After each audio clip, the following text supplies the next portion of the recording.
अंतहीन ज्ञान की कोई सबसे बड़ी किताब है तो वो है दुनिया। इस खुली किताब को पढ़ने के लिए आपको बैठना नहीं, चलना पड़ता है। हजारों किमी की यात्रा और जिंदगी के कई बरस तय करके हम इस किताब के कुछ पन्ने ही पढ़ पाते हैं। सदियों से जिज्ञासु लोग इस ज्ञान के सागर में गोते लगाने के लिए लंबी लंबी समुद्री यात्राएं भी करते रहे हैं। इनमें से कुछ यात्री सफल हुए और दूसरों के लिए प्रेरणा बन गए। इन्होंने कई अनजान दुनिया से लोगों को वाकिफ कराया और इतिहास में अमर हो गए। आज हम आपको ऐसे ही लोगों के बारे में बताएंगे जिनकी साहसिक यात्राओं ने सही मायने में दुनिया को बदल कर रख दिया। इब्न बतूता को अब तक के सबसे महान खोजकर्ताओं में से एक माना जाता है। इस मुरक्कन यात्री ने अफ्रीका, एशिया और दक्षिण पूर्वी यूरोप के अधिकतर हिस्सों में यात्रा की थी। अपनी यात्रा में वो उत्तरी अफ्रीका, मिस्र, अरब, फारस, अफगानिस्तान तक गए। यहाँ तक वो हिमालय को पार कर भारत, चीन, दक्षिण पूर्व एशिया, मालदीव तक घूमे। उन्होंने 30 वर्षों में लगभग 1,20,000 किलोमीटर की दूरी तय की।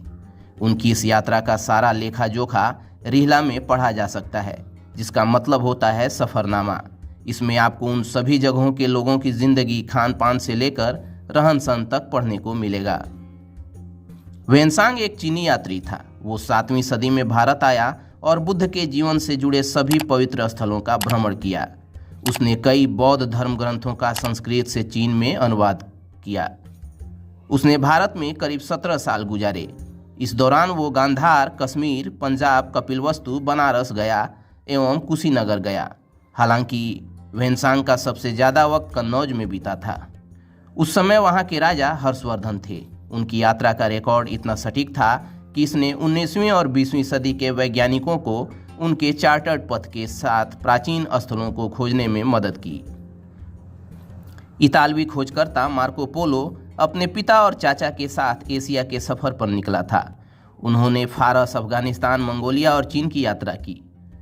उन्होंने जो रास्ता अपनाया उसे अब सिल्क रूट के नाम से जाना जाता है।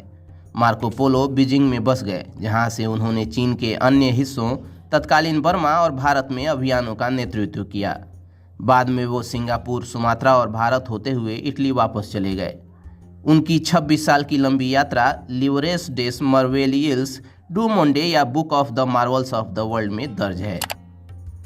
पुर्तगाली खोजकर्ता वास्को डिगामा ने ही यूरोप और एशिया को समुद्री मार्गों को जोड़ा था। 1498 में वो केरल के कालीकट, जो अब कोझिकोड है, में पहुंचे। इसे इतिहास की सबसे बड़ी घटनाओं में से एक माना जाता है। उन्होंने पूर्व तक पहुंचने के लिए अटलांटिक और हिंद महासागर को पार किया था। केप ऑफ गुड होप को पार करने वाले वे पहले व्यक्ति थे। उनकी इस यात्रा ने यूरोप से एशिया की समुद्री यात्राओं को खोल दिया। 15वीं सदी में इटली का नाविक क्रिस्टोफर कोलंबस भारत की खोज पर निकला। हालांकि वो गलती से अमेरिकी द्वीप पर पहुंच गया और उसे इंडीज का नाम दे दिया। दरअसल वो बहामास का आइलैंड सैन सल्वाडोर था।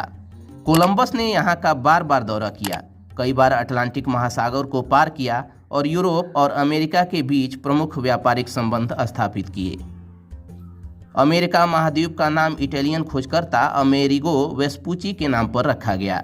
ऐसा इसलिए क्योंकि सबसे पहले इन्होंने ही इसे नई दुनिया के रूप में पहचाना था। उन्होंने ये साबित किया कि ब्राज़ील और वेस्ट इंडीज पूर्वी एशिया का हिस्सा नहीं है। उन्होंने स्पेन और पुर्तगाल से कई अभियान शुरू किए और अमेजन के मुहाने की भी खोज की। कैप्टन जेम्स कुक वो शख्स है जिसने न्यूफाउंडलैंड मतलब पूर्वी कनाडा की मैपिंग की और प्रशांत क्षेत्र की 3 यात्राओं का नेतृत्व किया। इस दौरान उन्होंने ऑस्ट्रेलिया की खोज और न्यूजीलैंड और हवाई का चक्कर लगाया।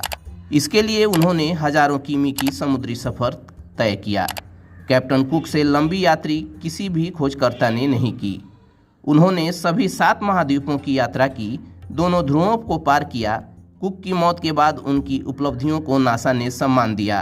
कुक के जहाज के नाम पर अंतरिक्ष शटल का नाम रखा गया। जीन बेरेट दुनिया का चक्कर लगाने वाली पहली महिला हैं। ये फ्रांसीसी वनस्पति शास्त्री आदमी के भेष में लुइस एंटोइन डी बाउगेनविली के अभियान में शामिल हो गईं। इस अभियान में ला बाउडेज और एटोइल नामक जहाज शामिल थे। इस साहसी नाविक के बारे में ज़्यादा जानकारी जॉन डेनमोर द्वारा जीन बेरेट की पहली अंग्रेजी जीवनी 2002 में प्रकाशित होने के बाद हुई। उसके बारे में अधिक जानकारी ग्लाइनिस रिडले की द डिस्कवरी ऑफ जीन बेरेट 2010 में मिलती है। इस शख्स को दुनिया विकासवाद के सिद्धांत और उसकी किताब on the origin of species के लिए याद करती है। डार्विन ने न्यूजीलैंड, ऑस्ट्रेलिया के कुछ हिस्सों और अन्य समुद्र तटों का पता लगाने के लिए अटलांटिक और हिंद महासागर की यात्रा की। उनकी इस यात्रा का विवरण उनकी किताब जर्नल एंड रिमार्क्स में दर्ज है, जिसे बाद में the voyage of the beagle के नाम से जाना जाने लगा। 15वीं सदी में ये पुर्तगाली नाविक पहला इंसान था जिसने नाव से पूरी दुनिया का चक्कर लगाया था। साथ ही उत्तर और दक्षिण अमेरिका के माध्यम से अपना रास्ता खोजने और प्रशांत महासागर तक पहुंचने वाले फर्डिनेंड मैगेलन वो पहले व्यक्ति थे। जिस जलमार्ग से उन्होंने ऐसा किया उसे स्ट्रेट ऑफ मैगेलन का नाम दिया गया। चलिए दोस्तों, आज के इस वीडियो में इतना ही। मिलते हैं अगले वीडियो में। तब तक keep searching for knowledge and try to be a kind person.